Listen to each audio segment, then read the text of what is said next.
আজকের আলোচ্য বিষয় হলো তাকওয়া। যেই তাকওয়ার উসিলায় আল্লাহ পাকের ওলির দপ্তরে নাম লেখা হয়, ওই তাকওয়া কাকে বলে আমি উমরকে বুঝাও।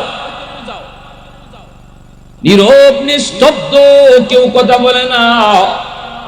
ওই অবস্থায় হযরত উমর উবাই ইবনে কাব রাদিয়াল্লাহু তাআলা আনহুকে ডাক দিয়ে বলেন, উবাই তুমি একটু বলো তাকওয়া কোন জিনিসকে বলে, কারণ তুমি তো আমার নবীর খুব কাছাকাছি ছিলে, আমার নবীরে তুমি কোরআন তেলাওয়াত শুনাইছো, নবীজি তোমার কোরআন তেলাওয়াত শুনতেন, অতএব তুমি একটু আমাকে বলতে পারবানি তাকওয়া কোন জিনিসকে বলে।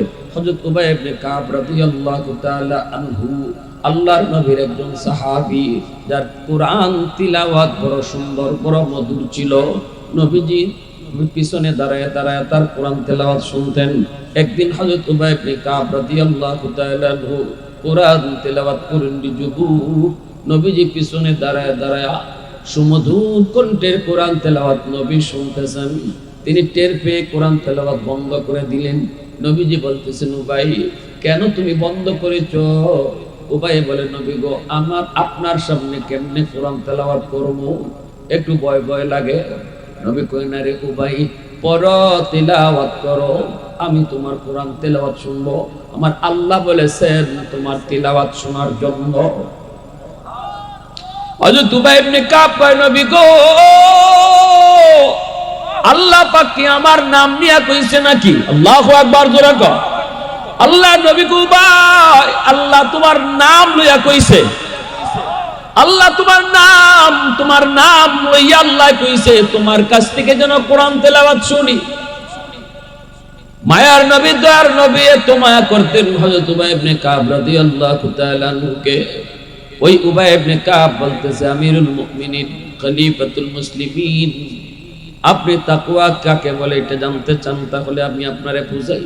আপনি আগে বলেন, কোন জঙ্গলের ভিতর দিয়ে চিকন কোন সরু রাস্তা পার হইছেন না, যেই রাস্তাটার দুনো পাশে অনেক দাঁড়ালো দাঁড়ালো কাটা, কিন্তু রাস্তাটা অনেক চিকন, এমন কোন জঙ্গলের ভিতর দিয়া রাস্তা পার হইছেন নি?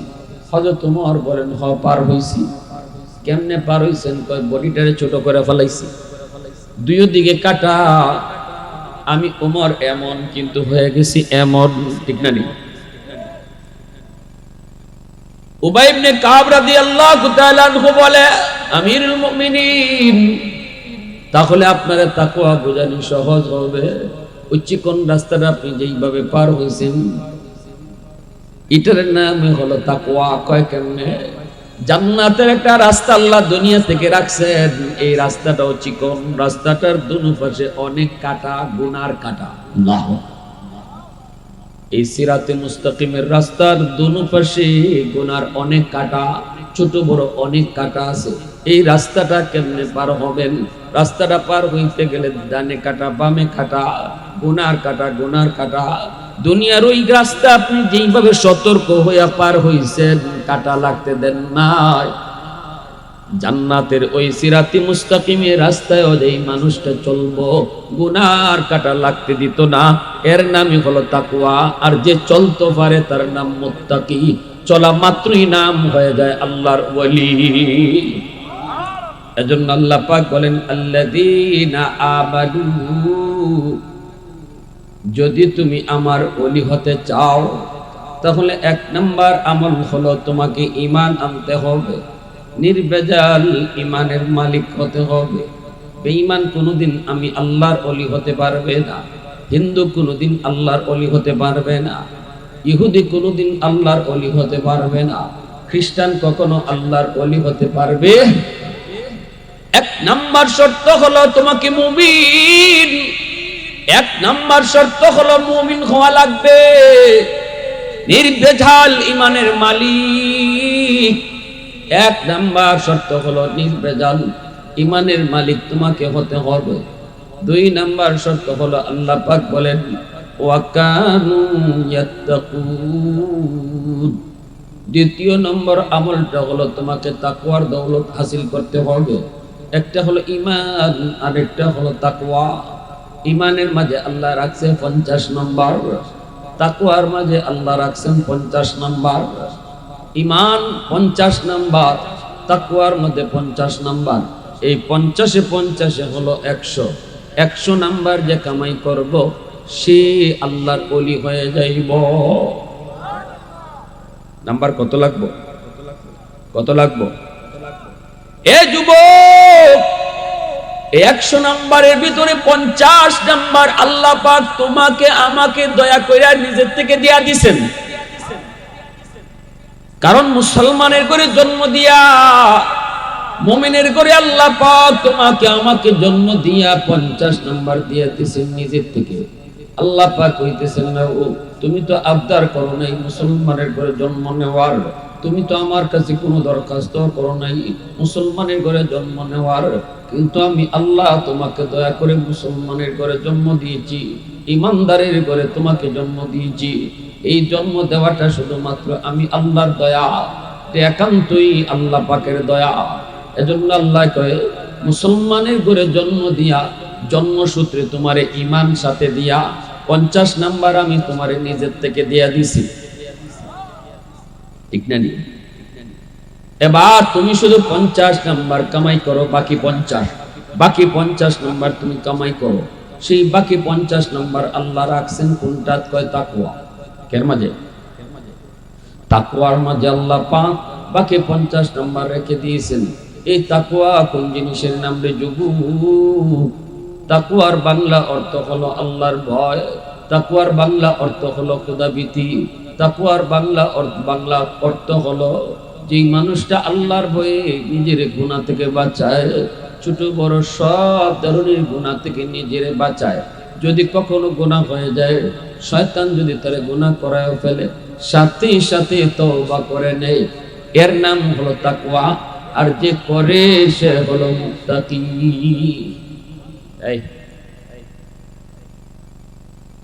আল্লাহর ভয়ে যে গুনাহ ছেড়ে দেয়, আল্লাহ বা বাকির ভয়ে যে গুনাহ থেকে দূরে থাকে, এর নাম হলো মুত্তাকি। আর গুনাহ থেকে দূরে থাকার নাম হলো তাকওয়া। এর অর্থ এই না যে গুনাহ তার দ্বারা হইতই না। না, গুনাহ যদি তার দ্বারা হয়ে যায়, হইতে পারে, গুনাহ হওয়াটা স্বাভাবিক। কারণ শয়তান চ্যালেঞ্জ করে আসছে, মানুষকে আমি গুনাহ করাইমই। আল্লাহ পাক কই, তুই যত ফরজ গুনাহ করাইস, আর আমার বান্দা শুধু একবার তওবা করব, আমি সব গুনাহ মাফ করে দিব। আল্লাহর সাথে শয়তান চ্যালেঞ্জ করে এসেছে, মালিক, যেই মানুষের কারণে আজকে আমি জাহান্নামী, যেই মানুষের কারণে আজকে আমি জান্নাত থেকে বিতাড়িত হলাম, এই মানুষ কেমন করে জান্নাতে যায় আমি ইবলিস দেখব। আল্লাহ পাক কি করবে? কয়, ডাইনে বামের সামনে পিছনে সব দিক দিয়া ষড়যন্ত্রের জাল আমি বিছায় রাখবো। তোমার বান্দা বান্দি কোন দিক দিয়া যায় আমি দেখবো, আমার জালে আটকা পড়ব। আল্লাহ পাক রব্বুল আলামিন কোনো অসুবিধা নেই, তবে ইল্লা ইবাদাকা মিনহুমুল মুখলাসিন, আমার মুখলিস বান্দার কোনো ক্ষতি তুই করতে পারবে না। মুখলিস হলো ওই বান্দা, যেই বান্দা গুনাহ হওয়ার পর দেরি করে না, সাথে সাথে আল্লাহর কাছে চোখের পানি ফেলায়, কই, মালিক, ভুল করে ফেলেছি, শয়তানের ধোঁকায় পড়ে গুনাহ করে ফেলেছি, আল্লাহ মাফ করো। আল্লাহ পাক কই, আমার এই বান্দার পশম পরিমাণ ক্ষতিও তুই পারবি না, কারণ সে কইতে দেরি, আমি তার গুনাহ মাফ করতে দেরি হবে না। প্রশংসা করব কার? আর একটু জোরে কও না, কার? वहदत की हिफाजत नहीं बेक़ुव्वत बाजू, वहदत की हिफाजत नहीं बेक़ुव्वत बाजू, आती नहीं कुछ कमी अक़ल खुदा दा, आती नहीं कुछ कमी अक़ल खुदा दा।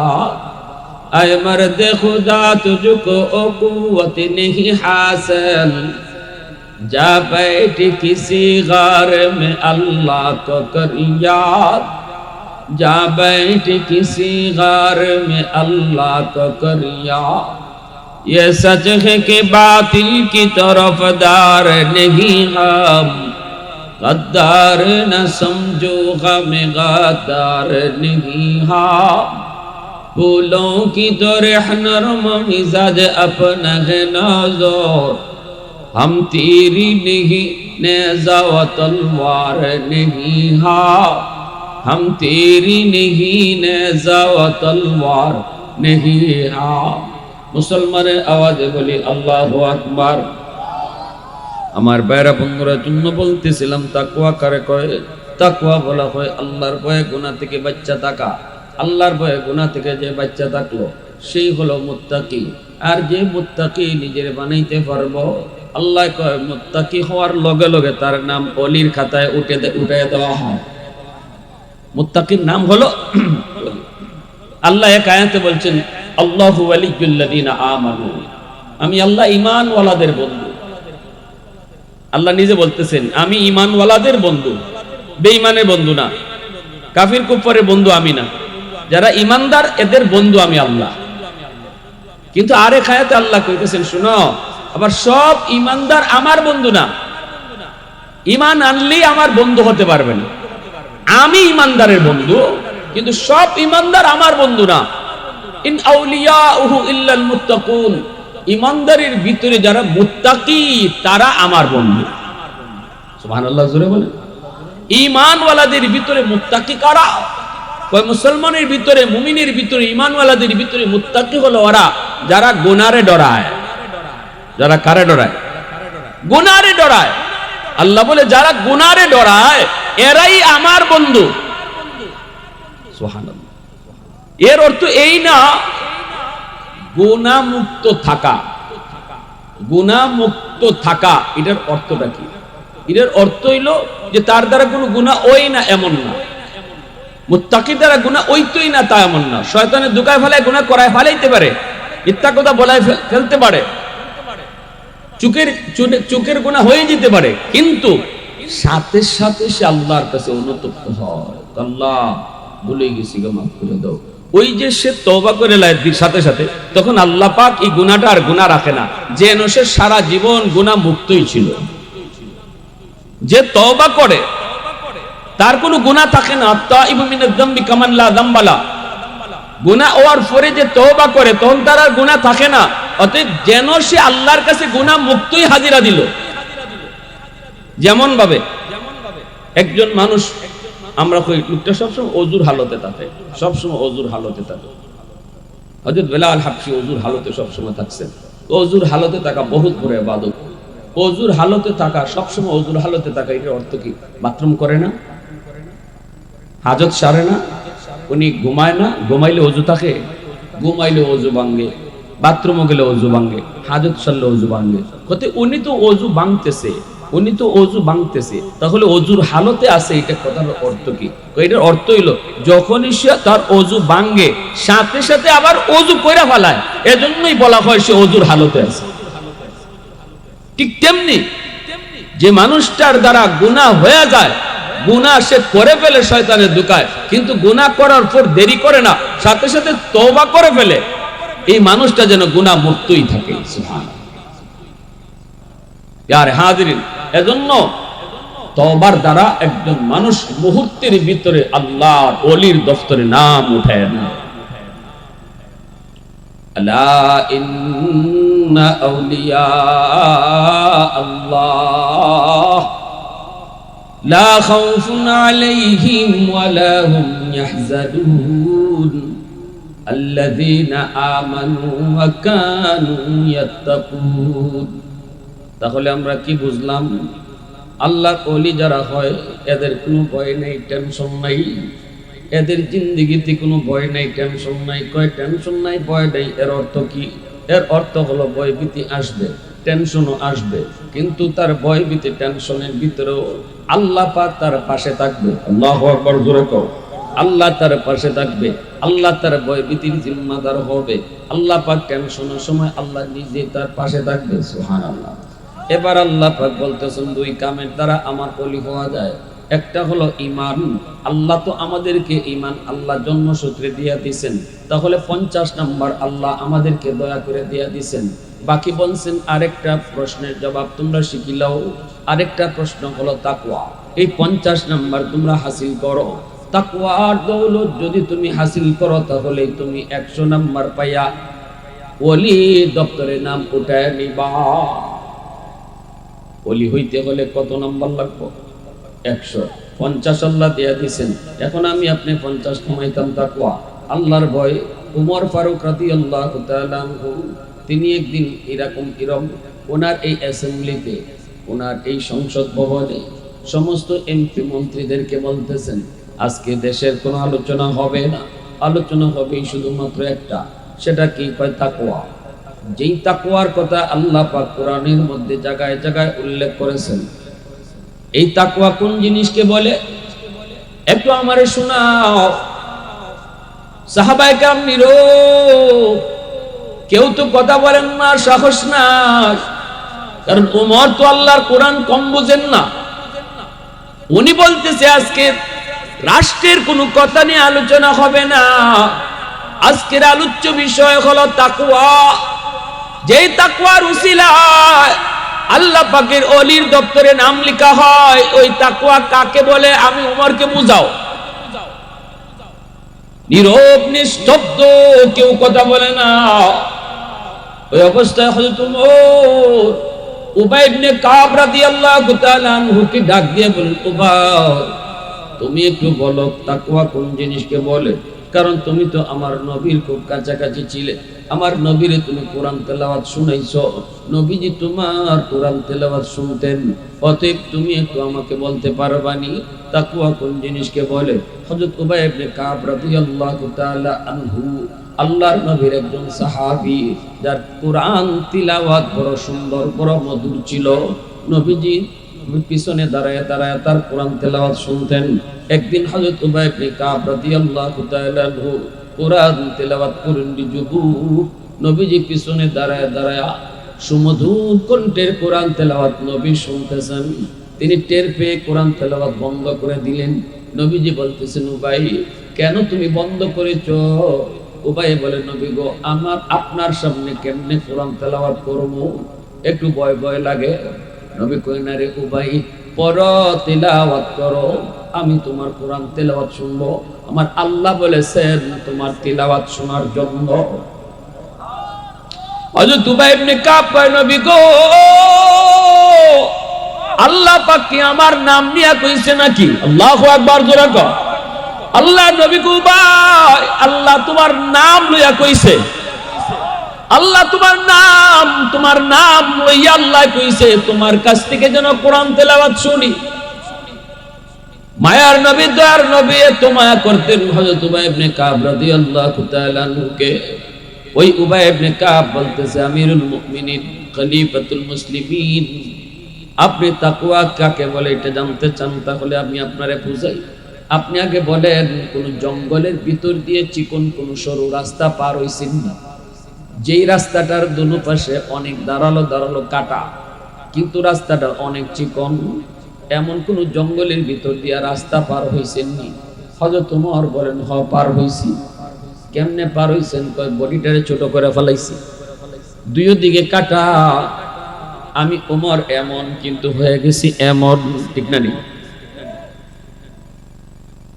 উবাই ইবনে কাব রাদিয়াল্লাহু তাআলা আনহু বলে, আমিরুল মুমিনিন, তাহলে আপনারা তাকওয়া বোঝানো সহজ হবে।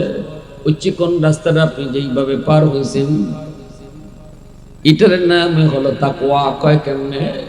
জান্নাতের একটা রাস্তা আল্লাহ দুনিয়া থেকে রাখছেন, এই রাস্তাটাও চিকন, রাস্তাটার দুনো পাশে অনেক কাটা, গুনার কাটা। আল্লাহ, এই সিরাতে মুস্তাকিমের রাস্তার দুনো পাশে গুনার অনেক কাটা, ছোট বড় অনেক কাটা আছে। এই রাস্তাটা কেমনে পার হবেন? রাস্তাটা পার হইতে গেলে ডানে কাটা, বামে কাটা, গুনার কাটা, গুনার কাটা। দুনিয়ার ওই রাস্তা আপনি যেইভাবে সতর্ক হইয়া পার হইছেন, কাটা লাগতে দেন নাই। জান্নাতের ওই সিরাতে মুস্তাকিমের রাস্তায় যেই মানুষটা চলবো, গুনার কাটা লাগতে দিত না। এর নামই হলো তাকওয়া। আর যে চলতে পারে তার নাম মুত্তাকি। চলা মাত্রই নাম হয়ে যায় আল্লাহর ওলি। আল্লাহু বাইরে আমার, মদিনা শরীফ থেকে 300 মাইল দূরে একটা যুবকের বাড়ি। আল্লাহর ভয় তার অন্তরে আছে, কেমনে বুঝবো? কয় তাকওয়া কার অন্তরে আছে কেমনে বুঝবো? ওই যেই মানুষটা আল্লাহর ভয়ে গুনাহ ছাড়ে, আল্লাহর ভয়ে আল্লাহর হুকুম পালন করে, এর নামই হলো মুত্তাকি। কার অন্তরে তাকওয়া আছে? ওই যেই মানুষটা নামাজ ছাড়ে না, যেই মানুষটা মিথ্যা কথা কয় না, যেই মানুষটা রাতের অন্ধকারেও গুনাহ করে না, কেউ না দেখলেও দেখেন আমার আল্লাহ, এই চিন্তা যার অন্তরে আছে তারই মুত্তাকি বলে, তার নামই আল্লাহর ওলির দপ্তরে।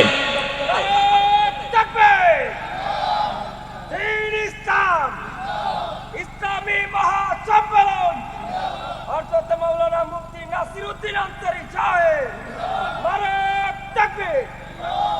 রমজান মাসে যেই মানুষটা ঘরের ভিতরে খাওয়ার সুযোগ ছিল,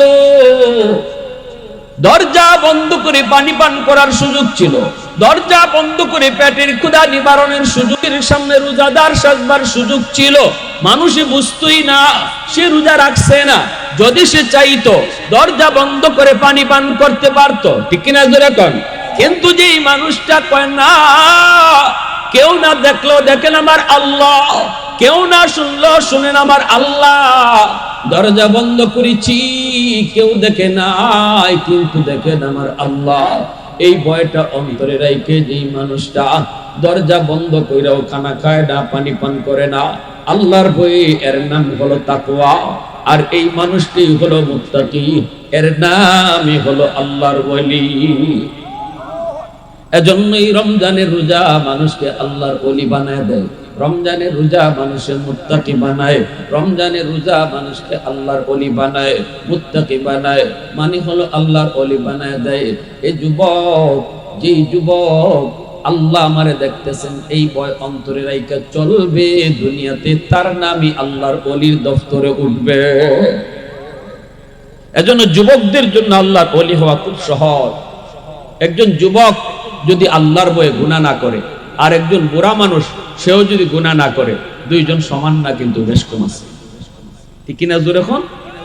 যুবকের শক্তি ছিল, যুবকের সুযোগ ছিল, যুবকের গায়ে শক্তি ছিল গুনাহ করার, সুযোগ ছিল গুনাহ করার, এরপরও গুনাহ করে না। আর একজন বুড়া মানুষ, তার মনের ইচ্ছা থাকলেও গায়ে শক্তি নাই, ঠিক কিনা জোরে কও? সবকিছু মনের ইচ্ছা থাকলো, গুনাহ করার ইচ্ছা থাকলো, শরীরে দিবে না, গায়ে শক্তিতে দিবে না, কিন্তু যুবকের সবই আছে, এরপরও সে করে না। এজন্যই একজন যুবক, নবী বলেছেন লা ওয়ারআকাল কাফি আও কামা ক্বালান নবী আলাইহিস সালাম, যেই মানুষটার সুযোগ ছিল গুনাহ করার, এরপরও করে না, যেই মানুষটার শক্তি ছিল গুনাহ করার, এরপরও করে না, কার ভয়ে? জোরে বলেন কার ভয়ে? আরো জোরে কোন কার ভয়ে? নবী বলেন সেই তোমাদের মধ্যে আল্লাহর ওয়ালি, সে ওই মানুষটাই তোমাদের মধ্যে আল্লাহর ওয়ালি। মদিনা 300 মাইল দূর, মদিনা শরীফ থেকে একটা যুবক মদিনায় রওনা দিল উটের পিঠে সাওয়ার হইয়া।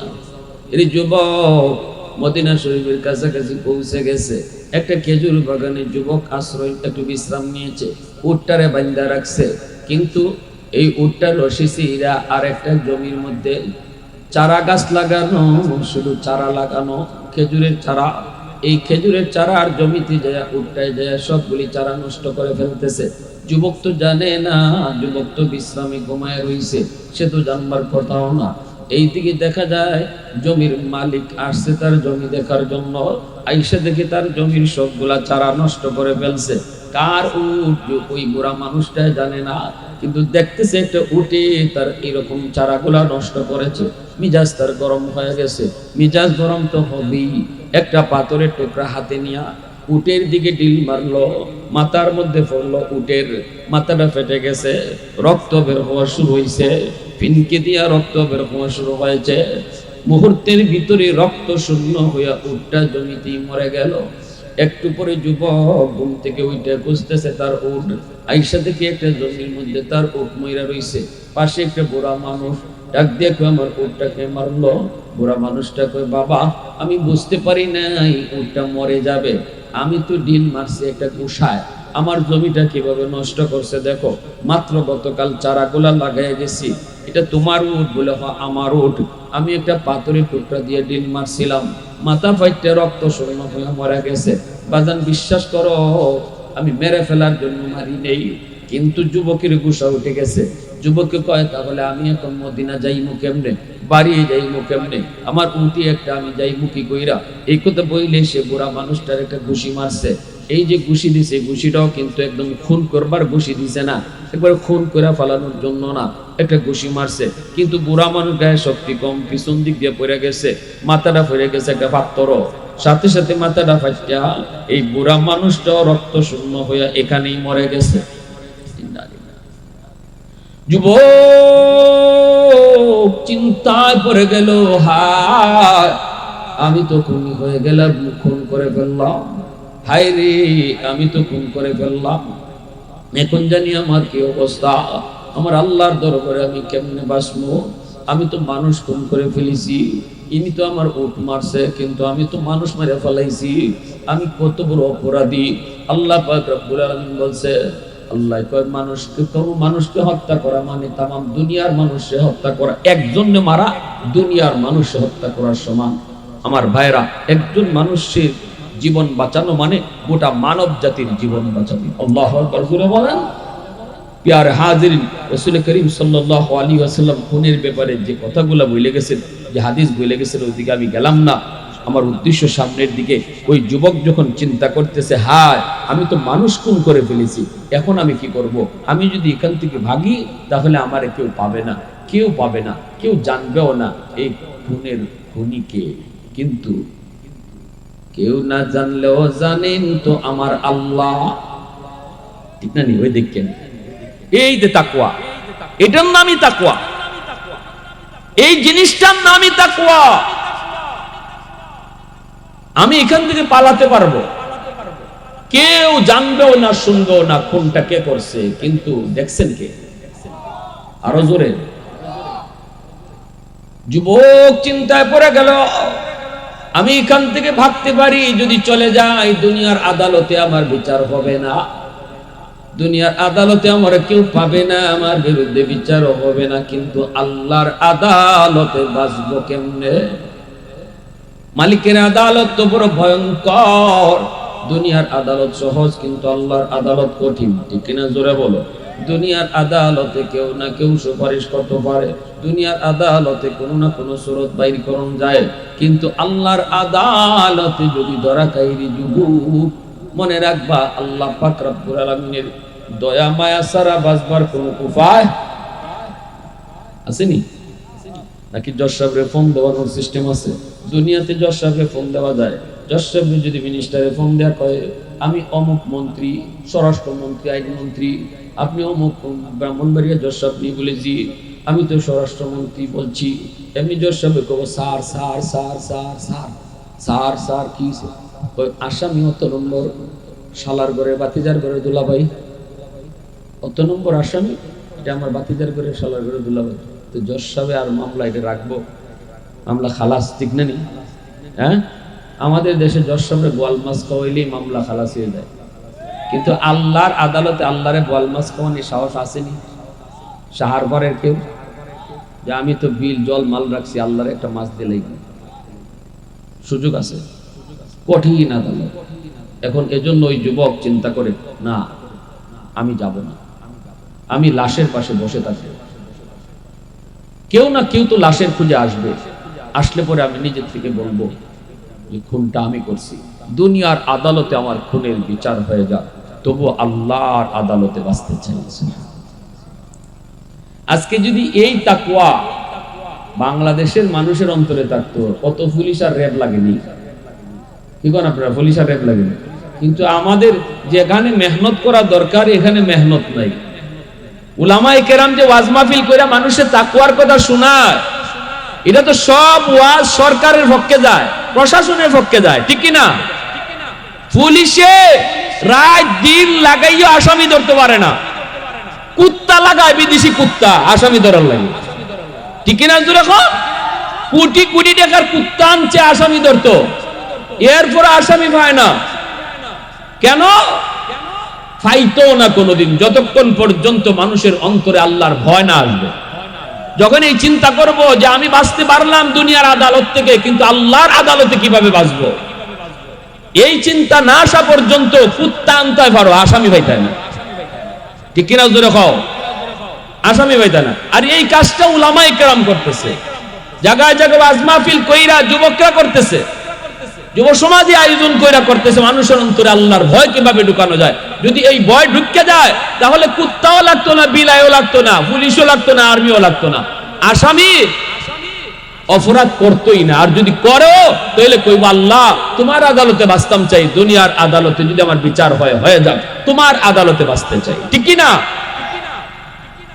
প্যারে হাজির, এজন্য সরকার আর প্রশাসন এরা তো ওয়াজ মাহফিলের যাবতীয় খরচ দেওয়ানোর কথা ছিল সরকারের, মানুষে গেলে দিত। এই কামটা তো এদের কামটা আমরা করতেছি, প্রশাসনের কামটা আমরা করতেছি। আমরা আইন শৃঙ্খলার উন্নতি কিভাবে হয়, জনগণের জানমালের নিরাপত্তা কিভাবে হয়, এই বিষয় আমরা বুঝাইতেছি, এই বিষয়ে যুবকরা উদ্যোগ নিতেছে, এই বিষয়ে ওয়াজ মাহফিলে আলোচনা হইতেছে। তাহলে এই ওয়াজ মাহফিলের যাবতীয় খরচ তো প্রশাসন আর সরকারের নেওয়ার কথা। কিন্তু আমাকে দেশে উল্টা 16-17 বছর আমরা দেখছি ওয়াজ করাইতে গেলে আরো উল্টা পারমিশন লইয়া অন লাগে, আনিলে এই বেজাল, নাইলে এই বেজাল, নাইলে এই ওয়াজ বন্ধ, এই ওয়াজ বন্ধ, এইভাবেই গেছে দিয়ে, ঠিক কিনা জোরে হয়। আমার ভাইরা বন্ধুরা, জন্য ওই যুবক বয়ে রয়েছে লাশের পাশে, এর ভিতরে ওই বুড়া মানুষটার খুঁজে সন্ধ্যাবেলা তার 2 ছেলে আসছে। বাপ যায় না বাড়িতে, বাপের খুঁজে তো আসবে। আইসা দেখে বাবার লাশ, পাশে আর একটা উটও মরে রয়েছে, কিন্তু বাবার লাশের পাশে একটা যুবক বইয়া রয়েছে। দেখছেন নি? আমরা বাংলাদেশে বই থাকবো না, আরে বা বাংলাদেশে বই থাকবো 16 টুকরা, 17 টুকরা, 20 টুকরা, 25 টুকরা করে বস্তার মধ্যে বইরে তোর হয় গাঙ্গবাল। এরপরে কেডায় ফেলাইছে? জামাই, জামাই ফেলাইছে বউরে কাইটটা বস্তার বইরে। এই জামাই কইছিল তো বউরে ফালাইয়া কাইটটা ফালাইয়া থইয়া আবার ভোর বাড়িত আইসে মেহমানদারি করলে আইয়া শাশুড়ির আতের মুরগি খায়, গরু গুস খায়, আর খালি কয় মা আমার টেনশন করো না, টেনশন করো না, ফাইলিমু বুঝতেছি। কত বড় ডাকাত চিন্তা করছে না লাগে। ঢাকা শহরের নিউজ কইতেছি, কাম্মা টেনশন করেন না, ফাইলিমু। জায়গায় জায়গায় থানায় মামলা করছি, পুলিশ লাগাইছি, সারাদিন ঘুরে বান্ধবী হলদের সাথে ঘুরে আড্ডা দেয়, আর শাশুড়ির বুঝাইয়া যায়। শাশুড়ি মেয়েরে খুঁজতে গেছে, সন্ধ্যার সময় আইয়া শাশুড়ি রাতে রান খায়, মুরগি খায়। কত বড় ডাকাইতের ডাকাইত, এর ভিতরে কি জাত আল্লাহর ভয় ঢুকছে দেখছেন নি? হ্যাঁ, আর এই যুবক আল্লাহর ভীতি তার অন্তরে আছে দেখিয়া লাশটার পাশে বইয়ে দিছে। কেউ না কেউ লাশের খুঁজে তো আইব। 2টা ছেলে আওয়া মাত্রই আমার আব্বারে কে মারল। যুবক তখন ওইটা বলতেছে, বাইরে তোমাদের আব্বা? বলে হ। ঘটনা হলো এই, আমি খুন করেছি, তবে আমি ইচ্ছা করে খুন করি নাই রে ভাই। আমার গুসা উঠে গেছে, উনি আমার উটটা মেরে ফেলছে। উনিও কিন্তু ইচ্ছা করে উট মারে নেই, আমিও যে ঘুষিটা দিছি রাগের মাথায় ঘোষার পোশাকগুলো, এটাও কিন্তু খুন করার লাগে না, কিন্তু অ্যাক্সিডেন্ট বইটা গেছে। এরপরে আমি নিজে স্বীকার করতেছি আমি খুন করেছি। আমি এখান থেকে ভাগতে পারতাম, কিন্তু আল্লাহর আদালতকে আমি ডরাই। আল্লাহু আকবার। মদিনায় ওমরের আদালতকে আমি এত ডরাই না, কিন্তু আল্লাহর আদালতকে আমি ডরাই। চলো ওমরের আদালতে আমাকে নিয়ে চলো, বিচার যা হয় হবে। 2 ভাই ওই যুবককে দইরা ওমরের আদালতে নিয়ে আসলো। আমিরুল মুমিনিন হযরত ওমরের আদালতে যুবককে দইরা আনা হলো। এইবার হযরত ওমর বিচারকের আসনে বসলেন, বৈশা বলতেছেন কে খুন করেছে? যুবক বলতেছে আমিরুল মুমিনিন আমি খুন করেছি, তবে ইচ্ছাকৃত না, অনিচ্ছায় করেছি। খলিফাতুল মুসলিমিন ওমর তিনি বলেন, যুবক ইচ্ছাকৃত না অনিচ্ছায় সেটা তো আমাদের দেখার বিষয় না, এটা আমাদের এখতিয়ারে না, কারণ দিলের হালত শুধু জানেন কে। তোমার অন্তরের ভিতরে কি ইচ্ছা ছিল এটা মানুষ জানে না, জানেন কে? দুনিয়ার মানুষের ফয়সালা হয় সাক্ষী প্রমাণের দ্বারা, স্বীকৃতির দ্বারা। তুমি যে খুন করেছ এর পক্ষে কোনো সাক্ষী লাগবে না, তুমি নিজেই তো বলতেছো তুমি খুন করেছো, অতএব সাক্ষীর প্রয়োজন নাই, খুন সাব্যস্ত হয়ে গেছে, খুন তুমি করেছো। এইবার উমরের আদালতের রায় হলো তোমার ফাঁসি। রায় হলো ফাঁসি। মনের শেষমেশ কোনো ইচ্ছা আসেনি পূরণ করার, পূরণ করব। যুবক বলতেছে আমিরুল মুমিনিন, বুঝেছি আমার ফাঁসির রায় হয়েছে, অসুবিধা নেই, আমি আল্লাহর আদালতে বাঁচার জন্য নিজে নিজে ধরা দিয়েছি। দুনিয়ার আদালতে ফাঁসি হয়ে যাক, তবু আমি আল্লাহর কাছে আল্লাহর আদালতে বাঁচতে চাই। আমার শেষমেশ একটা ইচ্ছা হলো, আমাকে যদি একটু সময় দেন, আমি দ্রুত বেগে বাড়িতে যাব। বাড়ির পাশে একটা বাজার, এই বাজারে একটা ইহুদির দোকান আছে, এই দোকান থেকে আমি কিছু মাল কিনে আনছিলাম, আমি টাকাটা পরিশোধ করে নেই। যদি এই অবস্থায় টাকাটা পরিশোধ না কইরা আমার মৃত্যু হয়, তাহলে ওই ইহুদি মানুষটাই বলবো মুসলমান জাত বালা না, মুসলমান জাতটাই খারাপ, আমার কারণে মুসলিম জাত পিল্লা গালি দিব। একটু সময় যদি দেন, একটু সুযোগ যদি দেন, আমি দ্রুত যাব বাড়িতে, যাইয়ে আমি বাজারে ওই ঋণটা পরিশোধ করব, কইরা আবার দ্রুত বেগে চলে আসব। খলিফাতুল মুসলিমিন আমিরুল মুমিনিন হযরত ওমর এইবার বলেন, যুবক কেমনে তোমাকে আমি সুযোগটা দিব? তুমি বাড়িতে গেলে পরে আবার যে ফিরত আইবা, এর কি গ্যারান্টি আছে?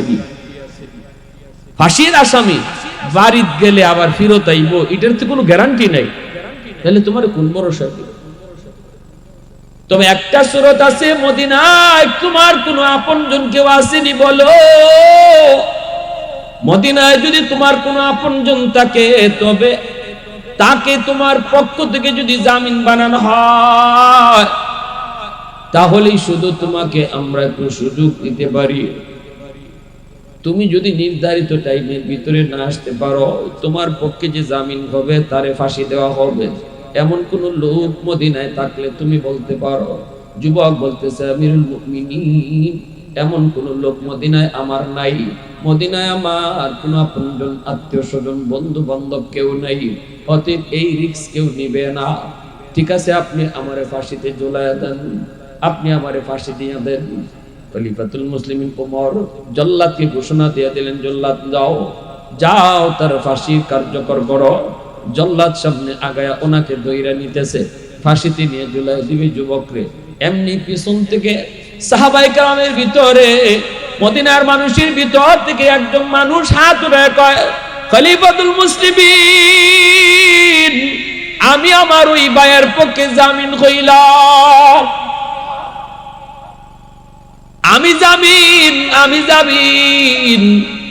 মদিনার মানুষ সবাই তাকাইছে, কে সে? ছায়া দেখে ইনি আর কেউ নন, ইনি আমার নবীর বড় মায়ার একজন সাহাবী, যার নাম হলো আবু যর গিফারি রাদিয়াল্লাহু তাআলা আনহু। হযরতে আবু যর গিফারি খাদেমে খায়রুল বাশার, হযরতে আবু যর গিফারি খাদেমে খায়রুল বাশার, खिदमतों में जिंदगी भर ना बनाया अपना घर, खिदमतों में जिंदगी भर ना बनाया अपना घर। मुसलमाনের आवाज को अल्लाहु আকবার। হযরত তোমার ডাক দেখা বুঝর, একটু চিন্তা করে তুমি কও, কারণ লোকটার তুমি চিনো না, সে বাড়িতে গেলে পরে না হইতে পারে, যদি না আসে তাহলে তোমাকে ফাঁসি দেওয়া হবে। আবু যর, এই লোকটা তোমার কি কোনো আত্মীয় হয়? এই যুবক কি তোমার কোনো আত্মীয় হয়? তার সাথে তোমার কোনো রক্তের সম্পর্ক আছেনি? আবু যর গিফারি বলে, রক্তের সম্পর্ক নাই, তবে ঈমানের সম্পর্ক আছে।